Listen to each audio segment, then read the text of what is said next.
সুদূর আসাম প্রদেশ থেকে আগমন করেছেন আলহাজ হযরত মাওলানা নূর মোহাম্মদ আল গাফুরি সাহেব।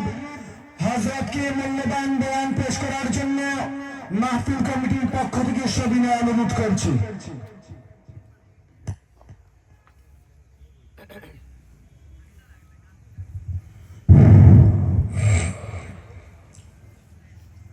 আলহামদুলিল্লাহ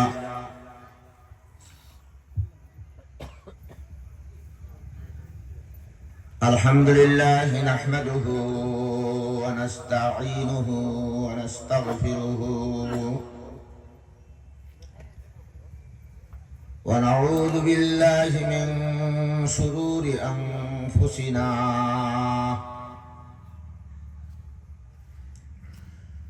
ওয়া নাউযু বিল্লাহি মিন শুরুরি